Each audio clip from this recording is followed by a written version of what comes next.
Yeah, so as a freshman in college, I think it was like October 14th, something like that.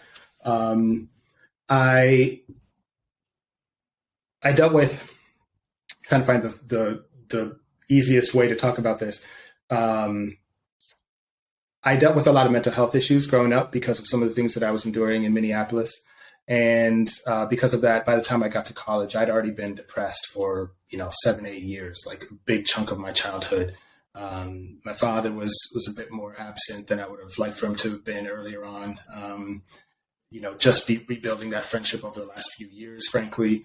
There were a lot of things at home. I was working full time as a student, which is, basically illegal, but I had to in order to help cover the bills and help support my mom. I was helping to raise my sisters. And so all of these were weights that I was feeling, and I was suppressing what I was feeling until I got into college, really.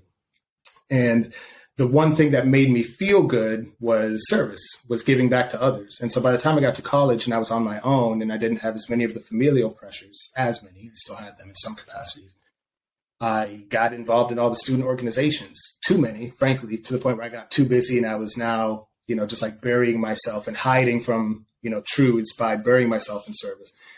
But it was the one thing that like eased, I got these physical like pains and contractions in my stomach, which was physical pain from mental and emotional strain. And the only time that they subsided was when I was like smiling and laughing with other people in some kind of a service capacity. And I took a trip that I raised up for a couple of years by doing events and fundraisers and stuff at our school. I asked to rent the school space. Well, we have given the school space for free in the auditorium, and I would have people come out and do a talent show, and people would pay tickets. And I did that for a couple of years to raise enough money to then go to Ghana. And I got some additional support right after 3 days after my graduation. And this is right when I'm kind of reckoning with my depression. And so I go to Ghana. I have an amazing experience there. I work in an orphanage in a kind of a northeastern remote part of Ghana called Nkwanta, which is in the Lake Volta region. And I worked there for six or 7 weeks. I mean, I'm there for the entire summer before college, to the point where my roommate for college is like, where is this guy? And does he not like me? Like, why haven't I heard from him? I just completely forgot about all things America. But it was the freest I'd ever felt. It was the happiest I felt, frankly, in like a decade.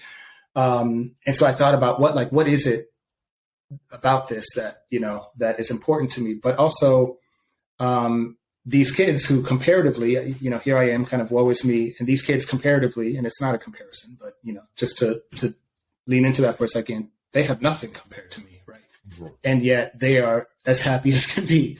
And they couldn't be any more kind of, they're knowingly choosing to choose happiness despite what they see around them, and in some cases I don't think they know what they don't have, right? And so for me that was a difficult thing to kind of grapple with, because it doesn't necessarily get easier when you get home. You still have to reckon with the lack of happiness you have, but now you also are aware of the fact that you should have more happiness because these kids that have around the world have it and you don't, and you have everything that they wish they had, right?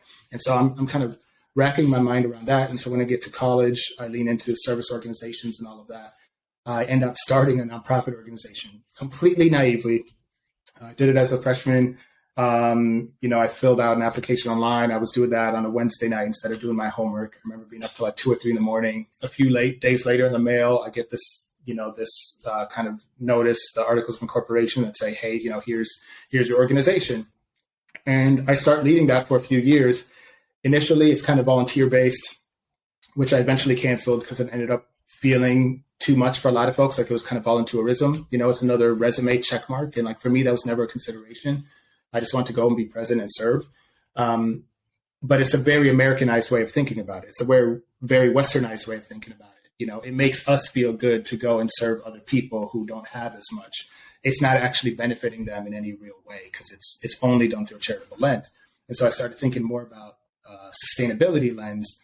And that's when over about the course of, 5-6 years, the organization evolved, and it eventually started doing some really good work in Uganda, Rwanda, and Sierra Leone, and in some cases Ghana. And what we did was sustainable small business development. So we would invest in a lot of the small business practices that we saw, and we would use our connections to the global economy to basically help increase their yields and help increase their productivity so that they could have more money to make for themselves. But it was them investing in their own businesses as opposed to us just coming here to serve, right? And so that's kind of what it became. Beekeeping practices, tree nurseries, piggeries, stuff like that.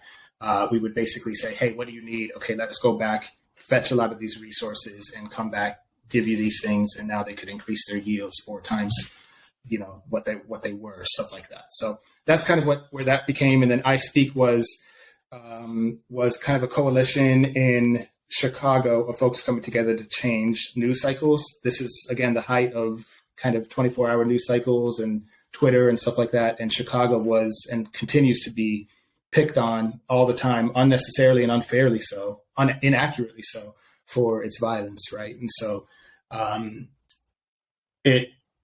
I Speak was our attempt to bring people together to kind of shift and provide another way of sharing news and sharing, messaging around Chicago that was positive and that was highlighting kind of the art scene and the positivity scenes and things like that were happening in the city. I will say, though, both of those were very kind of naive and were us as a lot of privileged individuals stepping into situations that were far more complex than we understood and into situations that we didn't have proper context for. And so evolved my way out of both of them, but I'm very and eternally grateful for the experience that I got in both, because they made me, I think, part of the leader that I am today, and informed leadership from kind of an international relief aid perspective, from a local, news perspective, and a local kind of context in terms of what we know, what we don't know, the privileges we hold, things of that nature. And there's lots more stories there, but for sake of time, I'll defer those to a different day.